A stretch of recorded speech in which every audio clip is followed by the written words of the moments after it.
Hello and welcome to JagaVision, episode 109. 109 weeks of tea, 109 weeks of good conversations. I'm Jared Nyberg. I'm co-owner of JagaSilk, and I host these shows every week.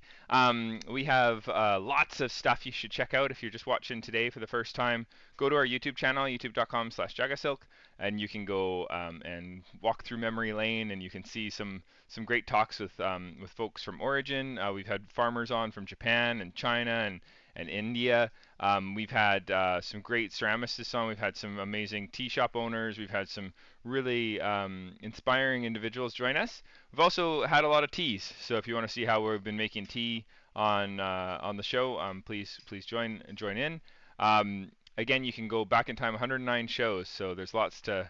Well, I guess it's the 109th. So 108 shows before this one that you can go and check out, and hopefully there'll be some nuggets in there for you to take away. So we'll see what happens. But last week, for example, we were just showing you how we dial in a T. So it was a little bit of a clumsy part one and part two with the internet short crapping out on us, but we figured it out and we made some jade snail or biluochun green tea from a farmer named Mr. Zhushang in Yunnan province. He was using a really interesting combination of cultivars from southern China.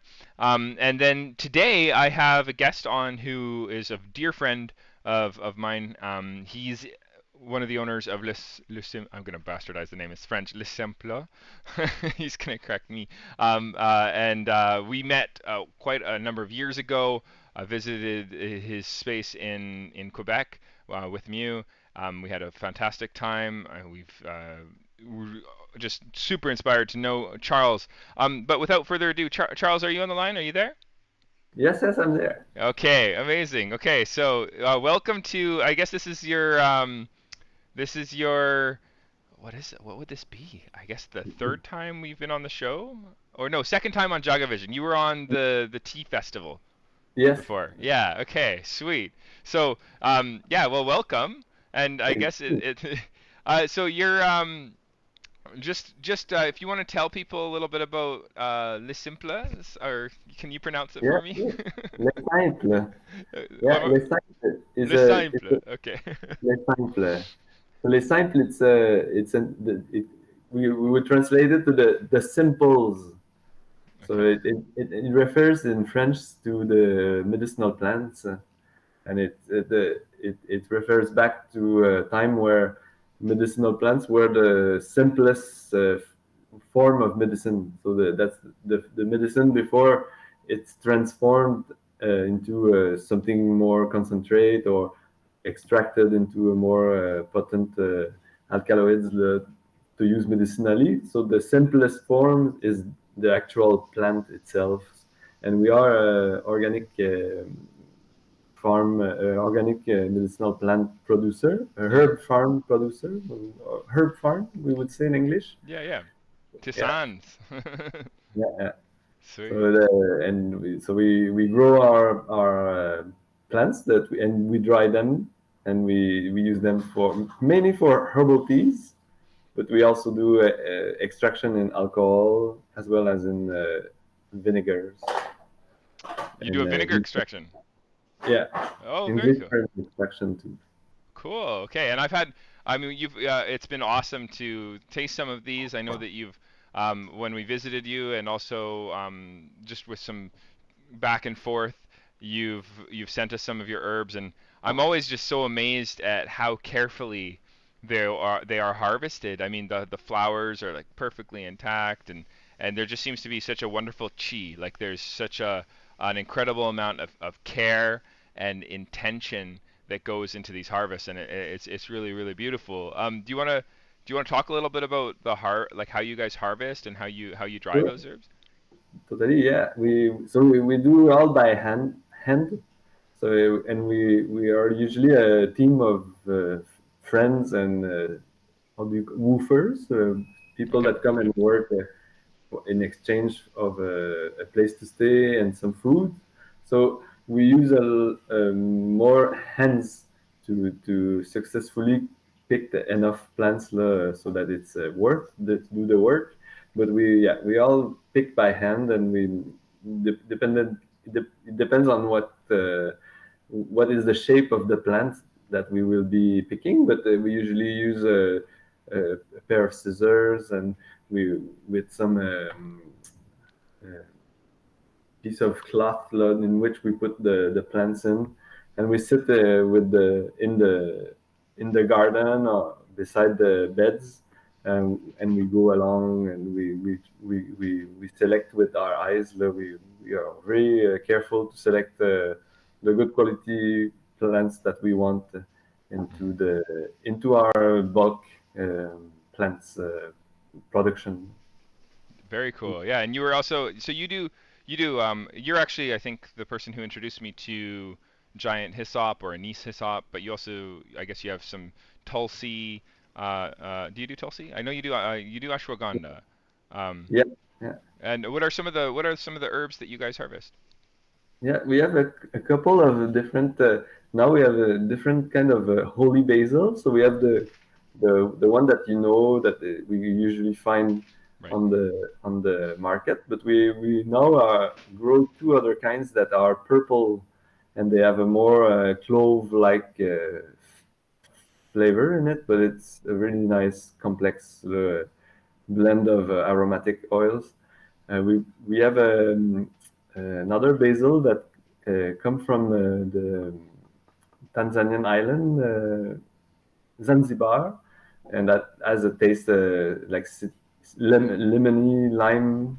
We call it Kivum bacillum Okay. basil. So that's one of our plant that we like a lot, and the seeds come from strictly medicinal seeds. They're based in Oregon, and they themselves went in Zanzibar and found the seeds, uh, sourced the seeds, and been So cool. distributed. Yeah, and we have like peppermint, um, just green mint. Mhm. Um, But we, we, no, that's I mean I've tried just a few of these, but you create some blends for the farmers market too, right? And yeah, can people I guess during the pandemic a lot of people have gone online. Are people able to buy on a website? Like is it as simple as sell it, or if they want to get your herbs, do they need to go to the farmers market? Or what's the best way for people to buy the herbal teas from you guys, Charles? yeah. It's locally actually because we don't produce a lot, so we'll be selling most of our production locally. Usually in markets, we do. In during the summer, we go on farmers markets. We always sell our plants bulk, but also have a already made package for people to grab fast. But we try to encourage the people to buy the gram and bring their own containers, so we don't have wrappings like Right. things to. So yeah, and but Reduce most waste. people, yeah, exact. And then we encourage people also to just, but not we encourage, but the way to buy plants will be to come contact us directly by phone or by emails, Mhm. because it's just that we don't have enough production to offer it at large. But Sure. we Yeah. we go over our stock because since we do it all by hand, we're limited. We're very limited. So the way we increase our production will be just by optimizing our operation, but we won't be doubling our production in the next uh, 2 3 years. We expect to have more people working with us on the farm, and Mhm.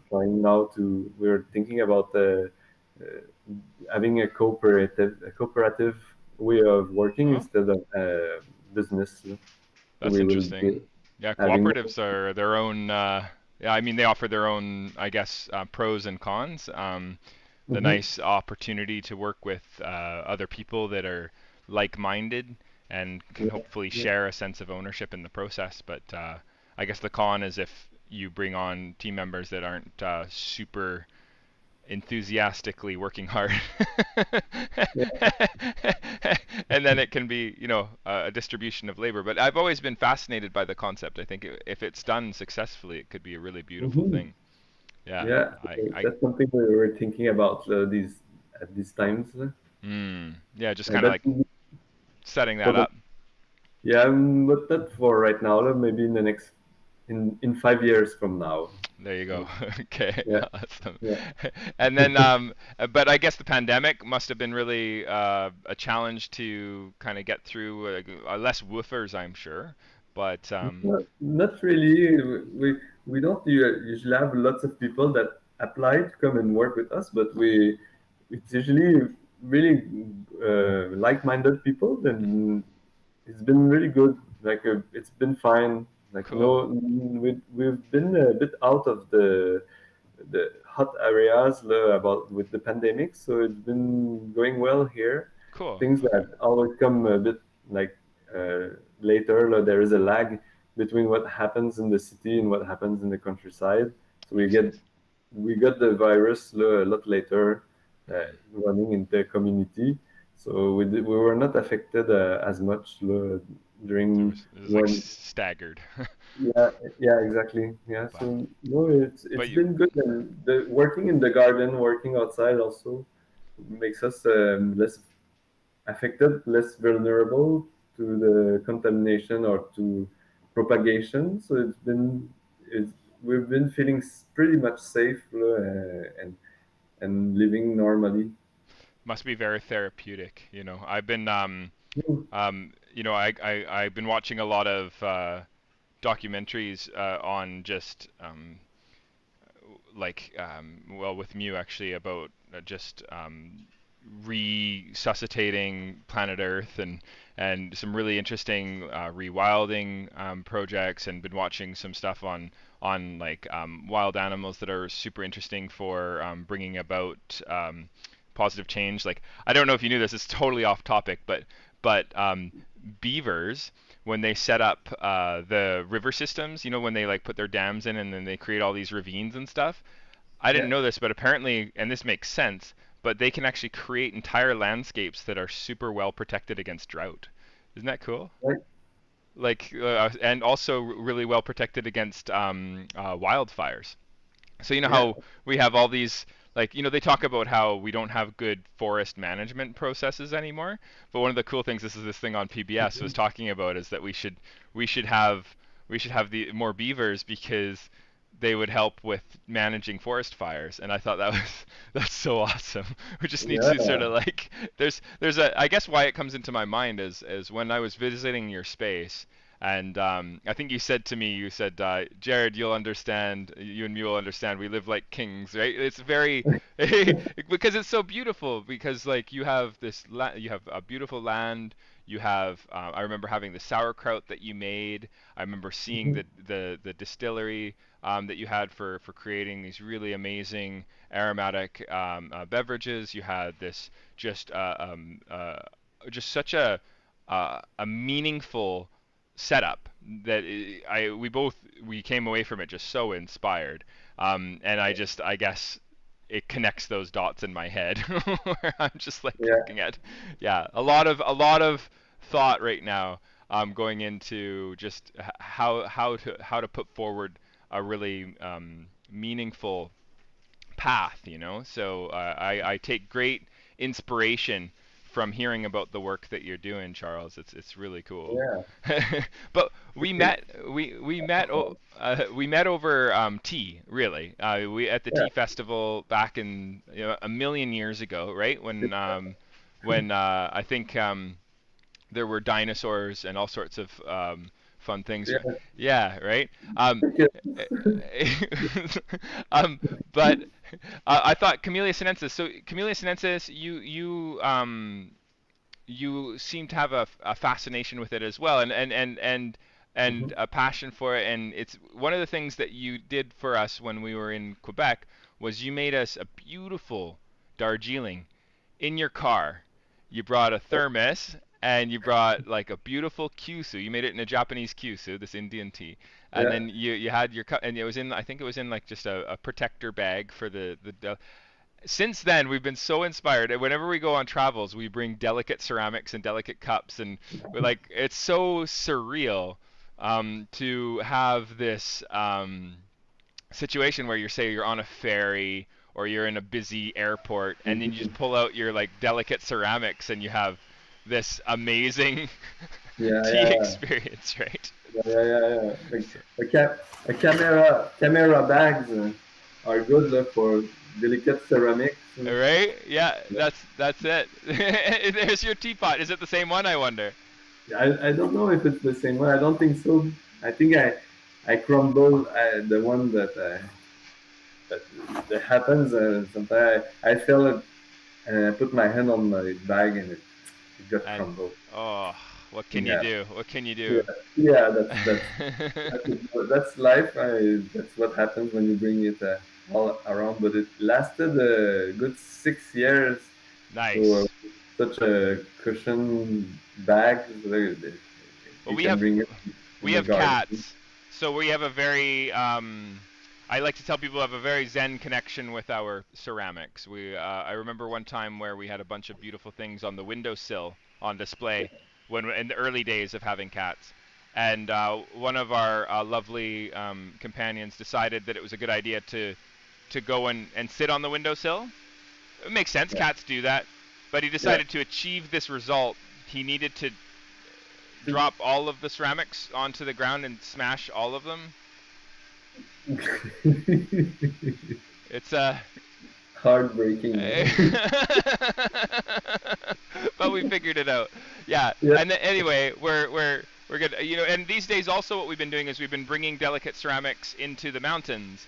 And what a yeah, lovely thing it is to be able to go and make a tea. We bring actually we bring like a little tea sink, yes, right? yes. We put it out on the and then we bring like a little gaiwan and then we go all out and we just it's so surreal to be in this like beautiful mountainous terrain and then pull out the tea set and just have like this it's very the juxtaposition is just Yeah, yeah, so interesting, right?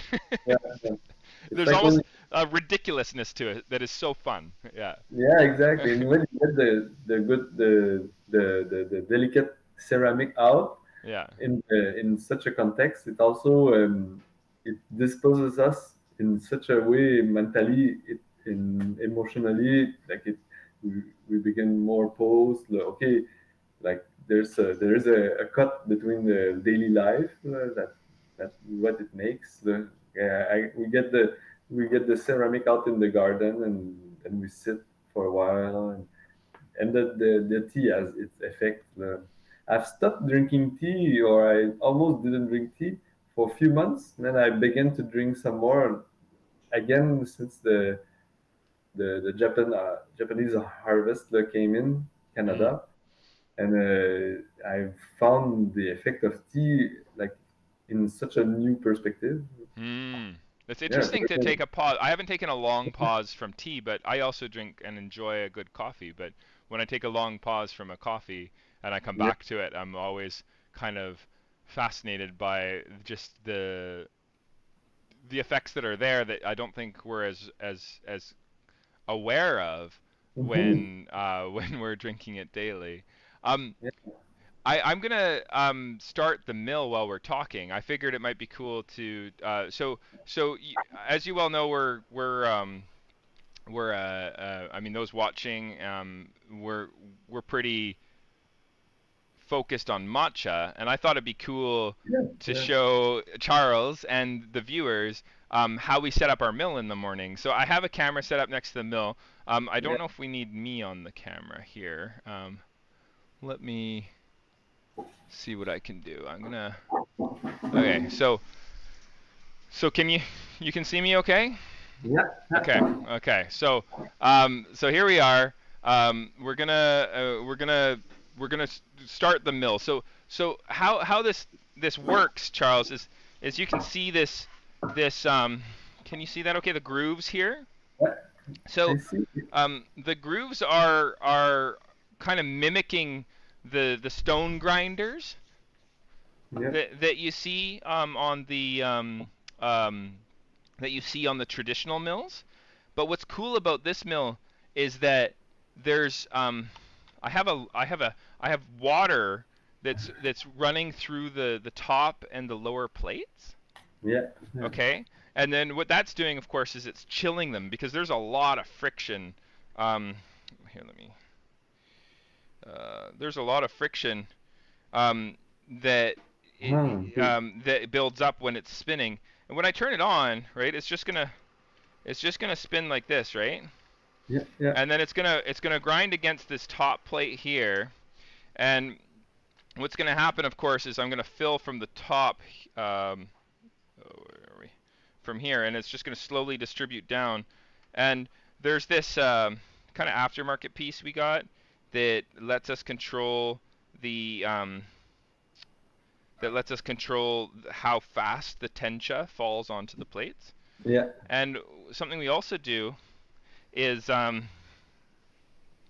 we I don't know if you can see this, but this is set for, we can actually change the temperature, and Oh yeah. this whole unit here is actually a chiller, and it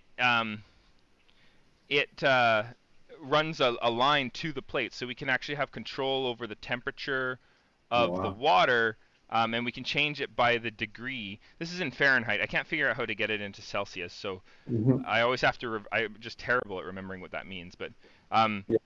I know that it's close to. Yeah, it's like 15 degrees centigrade ish. Yeah. Yeah. Yeah. And then so we found before when we were using ice, we used to have when the machine came to us, it was it was sorry, I just smacked my head on the espresso machine. Um, uh, but yeah, essentially when we got it, it was feeding through these tubes here. I don't know if you can see that, um, but you can see the water moving through. Yeah. Yeah. Yeah. Okay. That was going to a kind of a container, almost looked like an aquarium, and Hmm. it had a pump in it, and we had to keep that water cool, so we were constantly replacing the water. We Yeah. were throwing in ice cubes and all this stuff, and it was just a little bit, yeah, it wasn't an ideal scenario. Exactly. Yeah, I can Yeah, imagine. and So you and got a compressor system to cool the water like that. yeah, and then that helps us to keep control of the temperature.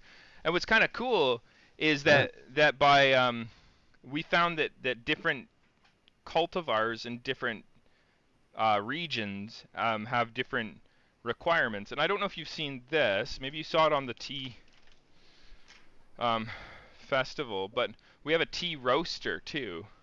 And so what we've been doing is we've been some of our tencha, we've been actually we've been putting inside of here, and we've been firing it. So it's like Yeah. tea Okay. roasting.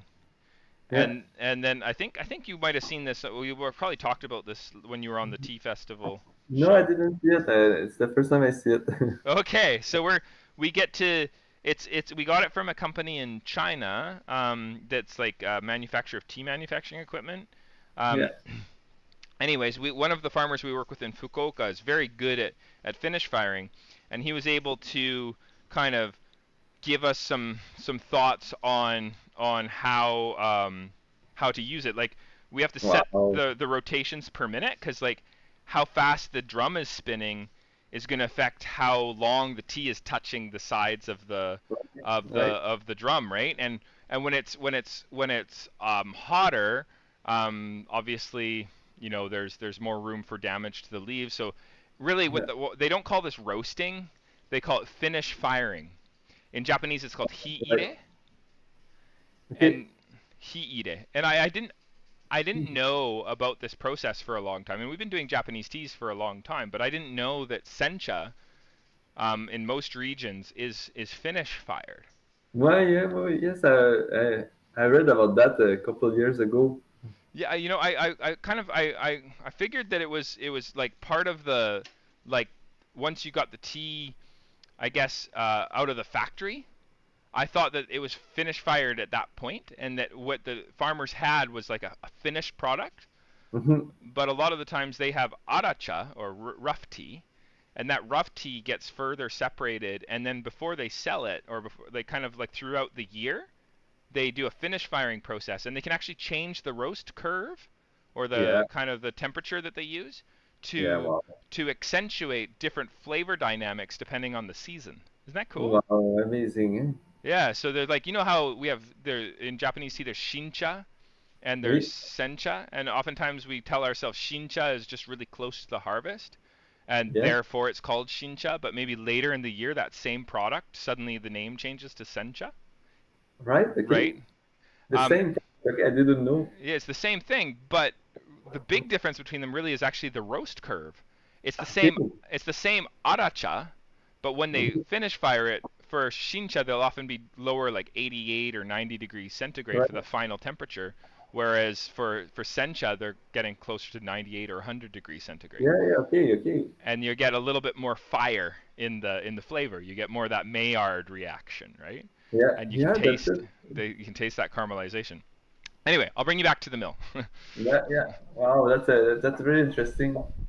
Isn't that cool? Okay, so Yeah. um, So many way of playing with the flavor, with the process of transformation. right? And so the reason why I bring it up is that um, there's a certain amount of heat that the mill is going to generate too, right? Does Right. that make Right. sense? Yeah. Yeah. So when we're buying from Kyoto, like the selection I'm going to make, I often have to do a hotter I do a hotter mill temperature to bring out a little bit more friction on purpose because it actually makes the tea taste more complete. Right. There's like Okay. a whereas when I'm milling something from Fukuoka where they've already finished fired it to a pretty nutty level, um, Yeah. then I like to use a really cold plate because Yeah. that's gonna just it's just gonna make a big difference. So Yeah. And it's already fired. Like it's already heated, so you don't want to heat it more if it's already came through the heating process. that's right. So it's kind of like trying. I guess it's understanding and like even year to year. Normally they use very similar processes year to year, but we have a young farmer that we're working with who he likes to experiment, and he's been changing the tea factory that he has his Tencha finished in, which is kind of cool. So he Yeah. kind of switches up how yeah how much like he switches up um, the tea factory. And when you switch up the tea factory, of course, from our perspective, we need to learn the tea again. So what Yeah. temperature we do to it. And what's kind of cool too is that at the end of the day, when you go to make it, the teas that have a lot of heat or like a lot of fire in them Yeah. often taste better if you can make them at like 65 or 70 degrees centigrade. Whereas selections from Kyoto, for example, where they want more grassiness or more aromatics, it actually Yeah. tastes better at 60 degrees centigrade. So Okay. even the temperature you use when you go to whisk it changes a little bit for bringing out these Wow. ideal flavors. So this whole kind of like saturation of heat concept with tea is just so fascinating. Yes. Yeah. So this is You put it out there, yeah. right on. You don't want to put metal on metal to begin. Mhm. So you actually set it up where you put a little bit of the tencha on here, and then this is just gonna let you sort of get the plates moving. And again, I have the water is on, and then this shield um, helps to just keep all the tea in when it's milling.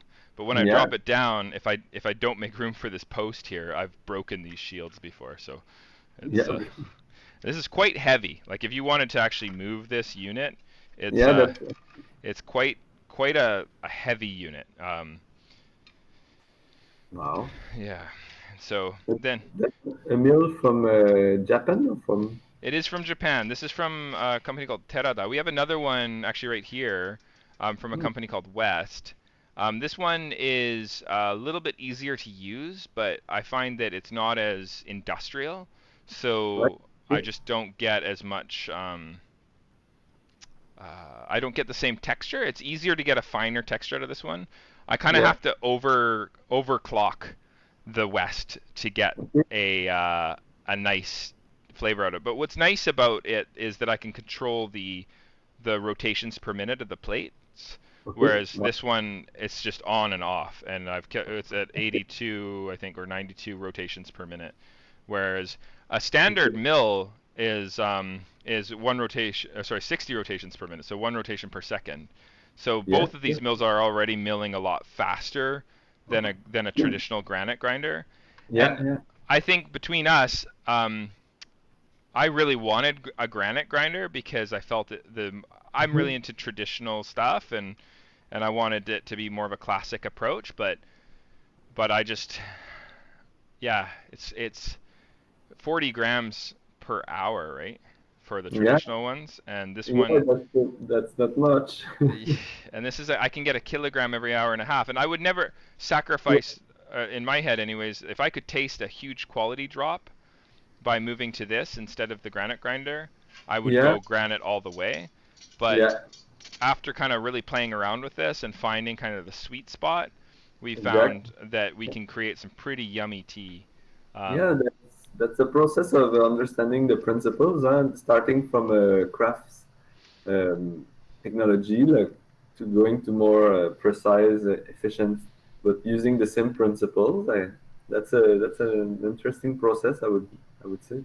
yeah, and I guess it's just yeah, it's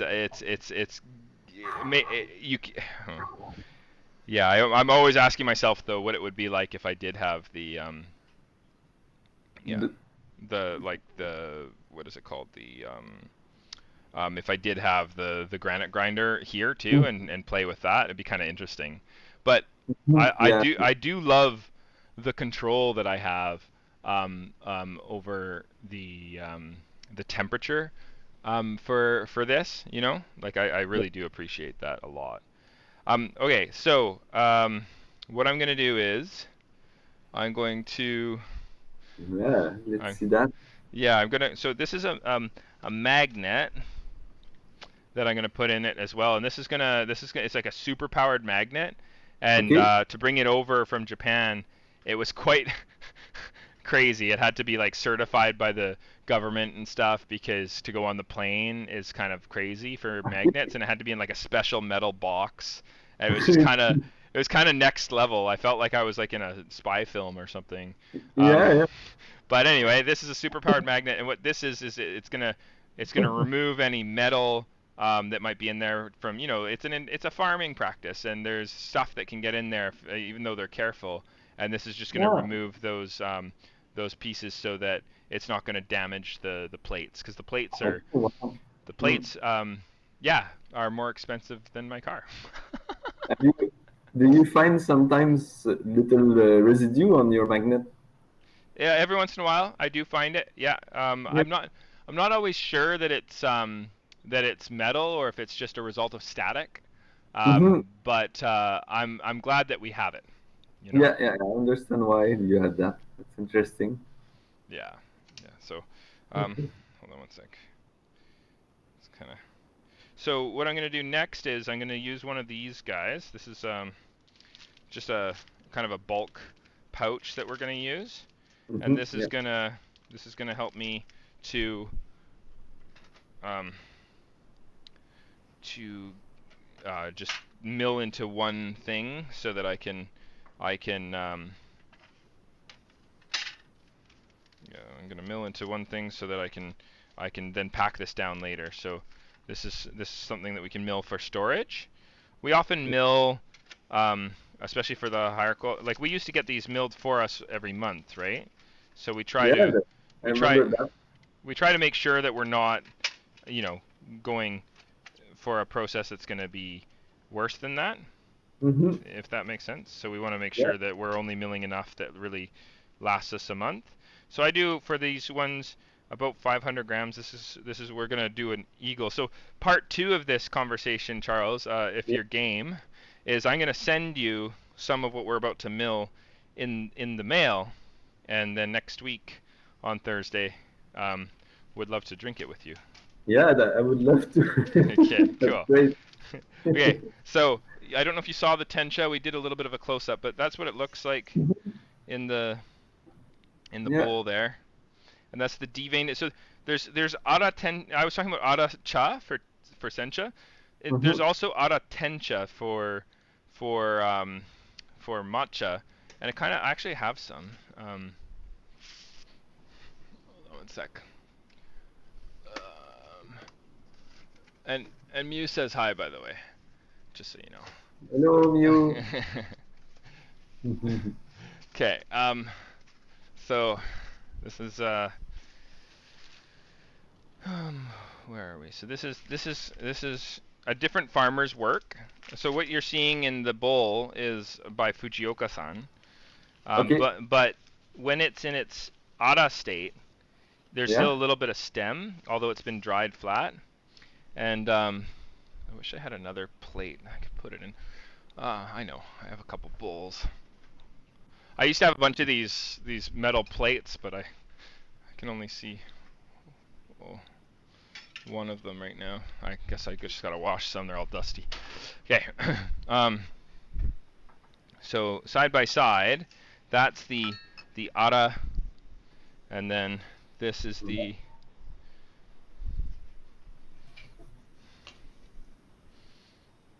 Shiage Tencha. So there's a difference between Yeah. Okay. between Wow. you see that? So that's Yeah. it. There's still a little bit of stem. It's been dried flat, but when you compare that to say Hmm. the Shiage Tencha, which is a lot finer, it's been Yeah. more broken up. It's also, there's a very different color green here. That's the big reason for that is definitely that this is more like our higher grade Yeah. than Yeah. um, Okay. but just if you focus more on the leaf shape, how much bigger the Shiage is, Yeah. sorry, Okay. the Ara is, the rough tea and the Yeah. finished tea, so different. And Yeah. when it's finished like that, you just get it's a lot easier to mill, like way easier Yeah. to mill. You can only imagine, but if you try, and I've tried to do this, is if you try to mill the Ara Mm-hmm. Tensha, it takes forever. Okay. Takes longer. Hmm. Yeah. Yeah. It And doesn't. It doesn't get clogged though. Like I would imagine maybe it yeah, would get. it doesn't really get clogged. It's on there. Okay. Yeah. So I'm gonna add some some tencha, and I like to just add a little bit because you never know, it could get a little weird, and I'm just hoping everything's okay for when I turn this on. But I sometimes have to spend some time just getting this going. Once it's going and everything's all solid, then no issues. But definitely at first, um, there's a chance that things will be a little weird. So here we go. Bam. Yeah. Okay, and you can see the Yeah. green Wow. coming through. Yeah. So you put a little bit at the start. Yeah, So before you close the mill, and yeah, then you can feed it afterward from the top. that's right. And Okay. then we mill it to a place where it's pretty fine. You can see it coming through. Um, and Ah, we used to really focus on trying to understand this more from a here. I'm just gonna fill the hopper up. We used to kind of try and decide if it was good or not by just tasting it, which is still like the most important thing you can do. Because if it doesn't taste good, then it's not that's not good, right? yeah, right. Yeah. So, but what we do now is we also do another step. So I'll show you how we dial it in. But yeah, that's it coming through. You can see it coming off of the plates, and I don't know if you can see through the Yeah. shield there or not, but I can. I can. yeah, Yeah. I see the little powder. yeah, cool. Wow. Yeah. So that's doing its thing, So and then we. Sorry, go ahead. comes, it comes by wave. Huh? Each time the mills run around it, there is a little wave of powder that comes out. Yes. Yeah. There's Yeah, like a sweeper. So there's like a little that's it. catcher that sweeps around.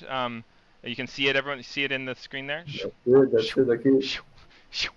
That little Wow. guy. That little guy's gathering all the powder that comes out on the sides, and it's sweeping it into the chute. And Yeah. then Yeah.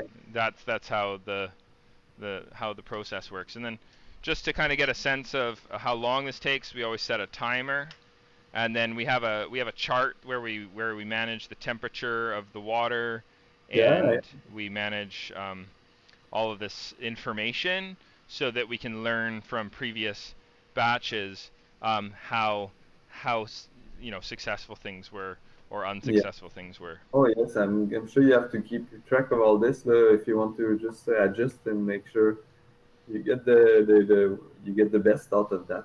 Yeah. That is the goal for sure. Yeah. Yeah, and I so when we go to make it, like we'll you know what, I'm gonna make the matcha in a bowl that I got from Quebec. Yeah. Hey. This is we got this at Camellia sinensis, Yeah. the tea shop that you introduced us to. And Yeah. Kevin Gascoigne, one of the owners, he's been on the tea festival show 2 years. Yeah. Yeah. No, You the can. first year, and then the second. And then he was on JagaVision. Yeah, me and him had a talk where we were drinking matcha together, which was pretty fun. Right. So Yeah. thank you for introducing me to them, Charles. They're Yeah. very very interesting and So fun. yeah, of course you need to keep in touch with them. Hmm I We also haven't talked with. I've been there. I haven't been there for a while because I wasn't drinking tea for a few months. Yeah, you were saying that. Yeah. But yeah, super cool people. Also, I don't know if you remember Lawrence. I don't know if he still works there, but he was in the Quebec City location, Yeah, yeah, I yeah, remember him. and we had a really great time with him. So I'm just pulling the matcha right out of the mill. This is actually, Wow. Charles, you cannot get a more beautiful tasting matcha than right off No, the mill. And I'm then sure. and then I'm gonna put that through a sieve, and I'm gonna just make sure that it's 2 grams. So that's I'm my sure my it guess. there is some oxidation that happens in the few hours right after, right? In the few minutes. Oh, 100%. Yeah, Yeah. I'm sure. And even if I bag this right away, I Mm-hmm. don't think it's not gonna be perfect, you know? Mm-hmm. Like you just can't get the same thing as you do this way. So I'm gonna put 60 degrees centigrade water on top. The smell is just so buttery and beautiful. Yeah. It's kind of unreal. So I'm gonna do. Have you had tea already today? This is my first one. Yeah, that's your first tea. Yeah, I haven't. I often on the way in I often have an espresso, and then I come in and I drink matcha all morning, and then I Yeah. have tea in the afternoon. So I'm Okay. kind of overdoing it, I think, on caffeine, but I'm trying to not go crazy. Um, then I'm going to whisk. I like to do about 15 seconds of whisking, so Mm-hmm. 3 seconds of gathering in, roughly 5 seconds of sort of a frothy making Wow. sort of technique, and then I like to do 7 seconds of gathering that in. That's not super Mhm. good in terms of there's too many bubbles, but it will give me a sense of how it tastes. So I'm gonna give it a taste. Yeah, go ahead.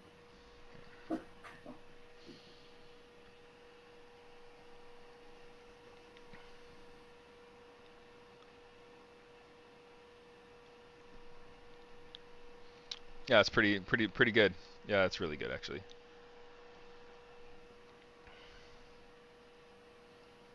Hmm. That tastes really fine. Might even,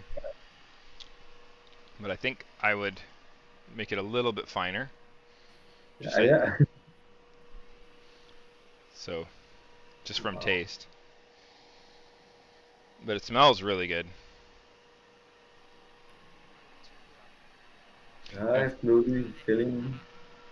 and and so we're the bag is 10 grams I think, and we have 40 grams in the scale, and it's 4.5 minutes in. So we're doing pretty good for time too. Yeah, yeah. Okay. But that's not always a good thing, because Mhm. that might mean that it's milling too coarse. So Yes, yes, yes. eh, and depending on, I kind of, at this point I'm pretty comfortable that we're hitting like a pretty close to what we want. And so I Yeah. taste it until it's like ready, Yeah. and I'm gonna. And what makes you think it needs to be a little coarser? There's a there's kind of a grassy flavor that tells me that there's not enough friction, and that's the sign to me that it likely isn't enough pressure on Yeah. the leaves as it's milling. Yeah. So just if you can see that, I love it just falling on the spoon like that. Yeah. It's like I don't know. It reminds me of when we were harvesting honey. It's like Yes. I'm not even sure if it's okay, you know? Like okay, so um, so gonna try that again. So now you adjust it to make it a bit finer, is it, or a bit Yeah, a coarser? little bit finer. So A you have bit. to. I had to tap it down because, and I'm not even. There's a certain amount of just like it kind of milling through Mhm. that's important. So you taste it every time you start the meal. You will be tasting it, adjusting until you get We what try you. to. We here. Sorry, I lost my camera person. Um, gonna try and. Oh, here she is. Thank you. Okay. Yeah. So I try to taste it every kilogram. So Yeah. that's the goal. And what we do is we split it between however many people are here, so we're not drinking 2 grams every time. Yeah. Yeah. That looks better. Like I'm seeing, I don't know if this is caught on camera, but there's a kind of a glow when it's ideal. It has like a Okay. color, and then the Wow. smell is even nicer. Yeah, a little bit more heat. I remember sending some of my sencha that I finish fired to Takaki-san, the farmer that's teaching me how to roast, Yes. Okay. and he drank it and he said, "This is good, but you could probably go hotter." And I didn't want to go hotter because I thought that by going hotter I would damage the sort of, I don't know, like some sort of inner character of the leaf, and I really wanted. I'm kind of attracted to the idea of shincha, where you're really trying to draw out the character of that particular tea. Yeah. But I guess what he was trying to say to me is 98 degrees, for example, is Yeah. still very light. Like a lot of people go over 100. So Okay. but by doing, like, say, bringing it to a particular temperature and then making it a lot hotter, Yeah. um, you you that final hit of heat actually helps to really make it a lot more interesting for Yeah. for for aromatics and flavor. And so hitting that ideal means that there is too hot, but there's also too low, too Yes. cool, right? Yes. So Yes. Yes. so this is smelling better. Yeah. Okay. Wow. Already, you feel it. Yeah, that's a lot nicer. So so Really. so that Okay. is just a little kind of tweak of the dial. What's interesting is that when we're milling for the the floating bowl, when we're milling for the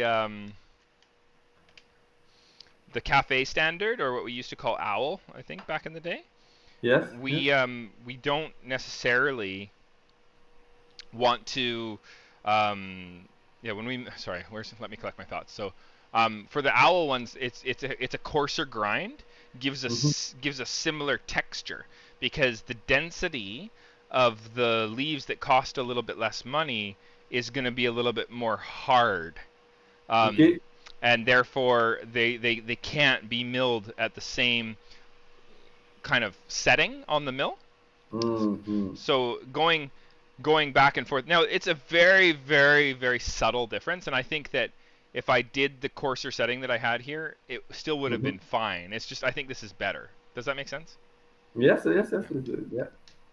So what I'm going to do Interesting. now is now that it feels like it's in an ideal place, is I'm going to show you how we test. So Okay. and we've hit my timeline, which is 9 o'clock. So I'm gonna speed through this now. Um, so do you still have time for me? I asked for an hour of your time, Charles. Are you cool? Let's Yeah, staying on for yeah, another moment here. yeah. Totally. We'll be going on lunchtime for ourselves here. I am Okay. at I'm across the river from our garden at La Société des Plantes, là, the seed producer. Okay. Cool. That's where I work today. Beautiful. Well, I'm gonna put in about 5 grams of water. I like to use the more this scale has 2 decimal points, so the resolution is a lot higher, Yeah, and that way I'm able to um, get a finer understanding of what it is that I'm working with, because I need to make a very careful kind of paste. yeah, okay. And I'm gonna do a gram of matcha, and I used really hot water because that really helps to to dissolve a lot better. And Yeah, the hotter we go. So that's 0.62. And then what I'm doing now is I'm preparing to be able to measure the the grind or the grain size, yeah, so that I can prove that what I'm tasting is measurable on an instrument. yeah, So I yeah, like to start with sort of this very clear understanding that I've hit an ideal place for flavor, because that's more important. And yeah. then now what I'm doing is I'm just proving to myself that what I'm tasting is consistent with previous times. Yes, Because okay. as we mill, of course, the plates are going to become more dull, and as they become more dull, we're going to have to do more. Um, yeah, it's going to change how we work with it, right? Yeah, yeah. So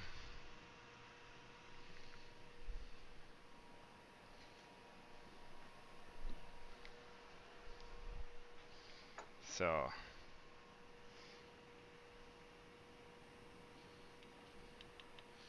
gonna make a nice paste here, Hmm.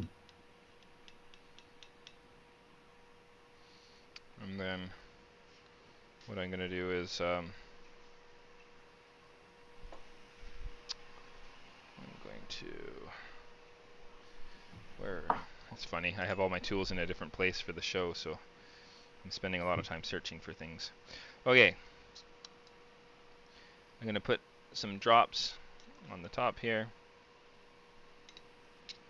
Yeah. Oh,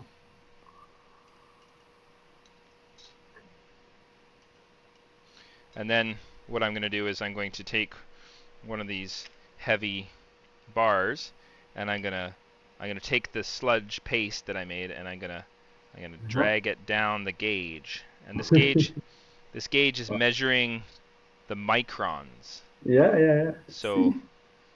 this is, for example, that's 10 microns, and as long as I start to see this kind of scattering Uh-huh. below 10, and it looks like it's about 7.5, that means that this can technically be called matcha, because matcha needs to be lower than 10 microns for it to Okay, okay. qualify. And Yeah. this is why it was so hard to find a grinder that would work, is because most grinders just don't have the technology to get Hmm. this fine, and if they do, then it's very if you look at the particulate under a microscope, it's Yeah. square. And when the grains are square, even though we shouldn't be able to taste it, we can sense kind of sharp edges. Whereas the Yes. way this mill works is it moves in a circular motion, and so that makes the speck circular, and Really. that makes for a more pleasant texture on the tongue. Yeah. So that motion, like that, the way that the grinder grinds helps to make for a more interesting flavor. Yes, yes, yes. Wow. Okay, so there you go. So that's what we do every morning to kind of dial in our matcha. Um, Yeah, I think I'm already at 100 grams, so we're just milling along, and yeah. yeah, we'll bag some of this up, and we'll send some your way, Charles. Sounds good. And then next week, maybe a little bit later in the day, like I normally do the show at 2 o'clock. It's just I have to dial in at 8 in the morning. Do you think Yeah, we could meet up at 2 o'clock my time, 5 o'clock your yeah, time next week? yeah. That works with for me. Yeah. Wonderful. Okay. Cool. All right. Well, thank you so much for coming on, and for talking a little bit about what you're doing, and maybe we can talk a little bit more about seeds next time, and we can drink some matcha and Sure. Yeah. I uh, already I sent some ashwagandha and tulsi. It should arrive during the week. nice. Okay. So we Yeah. can have that conversation too. Yeah. Awesome. But thank you so much for coming on, man. Do you your for people watching, if they want to check out your work, they it's LESSIMPLES.ca, right? That's it. Yeah. Yeah. And it's Les Simples. Can you Les say it? signs. Les Simples. Okay. Exactly. I I feel like such a failure when it comes to French pronunciation. That's it. But your name when it's katakana in katakana for Japanese is who you are in my head, Shadoru, for sure. Shallow. So, awesome. All right, man. I guess we're gonna call it a show. Thank And really appreciate you coming on. Okay. Yeah, same for me. Really All right. appreciate having a talk with you. Awesome. And we'll see you next Yeah. week. Yeah. See you next week. Okay. And everybody at Jaga says hello, Charles. Yes, same. Okay. Greetings to all of you. Awesome. All right. Take care. Take care. Bye. Bye. All right. Okay, so that's it. That's the show today. We went a little bit over time, but I guess we started 5 minutes late, so maybe we're right on time. Thank you so much for joining us. I'm really stoked to have been able to show that process to everybody watching. If you have any questions, please ask them in the comments section. And also, if you're in town, just so you know, tomorrow, no, the day after tomorrow, on Saturday, we're going to be having Matt Stern. He's going to come and play at our musical tea series. There's one show every month on the Saturday. And you can check out Matt on this Saturday. And tickets are $25, and you can book them on our webpage. Just go to the live music section of the web store. Also coming up is a gin release we're doing with the with Copper Spirit Distillery on Bowen Island, and we're basically going to be having my band Truth and Dolphin paired with gin that's made with their wild-crafted Douglas fir and juniper berries, or featuring them, and our JagaSilk's yuzu and tencha. So really stoked about that gin. And that release is happening on the 23rd of July. And then stay tuned for more music. October 22nd, the Victoria Tea Festival Revival. You need to check that out. There's going to be what's called Tea Talks at the Vic Theatre. We're going to have guests from around the world that are going to be joining us on the big screen. There's 200 seats to be there if you want to be watching that process in person. You can also tune in on the live stream. There's going to be a tea fair with education tables and merchants from Vancouver, Victoria, and Up Island, etc. that I really encourage you to come check out. And again, that's going to be on October 22nd of this year.